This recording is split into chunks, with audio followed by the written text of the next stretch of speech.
Je vous remercie, Madame la Présidente. Je vais aller un peu dans le sens de Nicolas Florian également.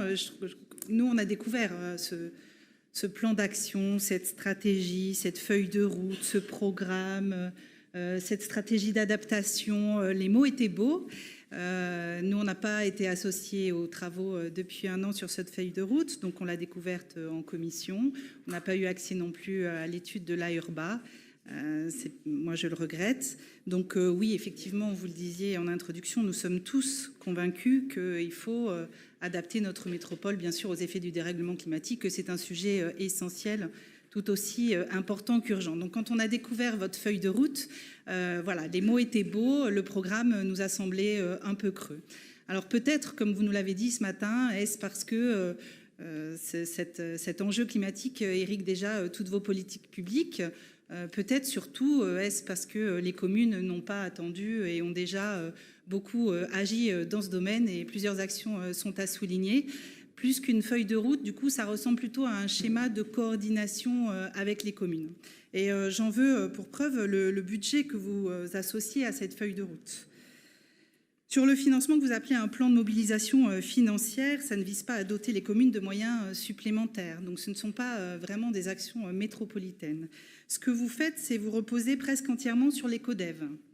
La plus grosse part du financement, c'est d'ailleurs le CODEV 6 qui est en cours. Donc moi, ma question vue de l'extérieur, c'est quand même quels sont les projets prévus dans les CODEV qui vont donc être sacrifiés, entre guillemets, pour satisfaire à cette exigence de métropole rafraîchissante. L'autre volet du financement, et en cela, Monsieur Florian, nous ne serons pas d'accord, c'est que vous vous appuyez sur le budget participatif. J'ai déjà eu l'occasion de le dire ici, comme à la ville de Bordeaux d'ailleurs. Non, moi, ce n'est pas mon avis. Le budget participatif n'est pas un outil de financement de nos politiques publiques. Le budget participatif, il a un but essentiel qui est d'impliquer les habitants dans la vie de la cité, de les rapprocher de la prise de décision et ainsi de renforcer leur confiance.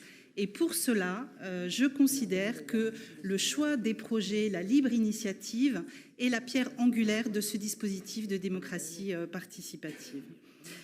Enfin, sur le plan de financement, si on regarde finalement, c'est 1,5 million d'appels à projets et 500 000 euros pour les fontaines. Des fontaines qui, parce qu'effectivement ce plan arrive au bout de 4 ans de mandature, pour les nouvelles fontaines, elles seront là en octobre 2024. Donc c'est dommage qu'à force de ne pas se dépêcher, on arrive tout de suite après l'été. C'est quand même regrettable. Sur le financement, donc 500 000 euros pour les fontaines. Je vais rapprocher ça quand même, et pour revenir un peu à nos échanges en ce début de conseil, à d'autres financements. Je crois qu'il faut aussi dire dans cette feuille de route que le fonds vert de l'État, où il va participer pour une grande part à cette métropole rafraîchissante, et les financements européens également.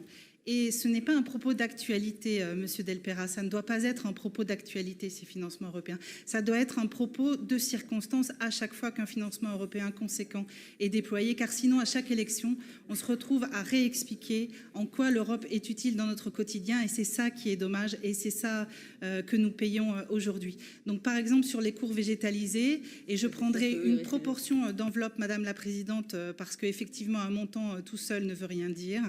Donc, sur les cours végétalisés, les 12 premières cours végétalisées de Bordeaux, c'est 80% de financement européen. À Villeneuve-d'Ornon, c'est 75%. C'est un exemple parmi d'autres. Mais oui, ces fonds européens, ce sont eux, pour beaucoup, qui vont aussi financer notre métropole rafraîchissante. Merci.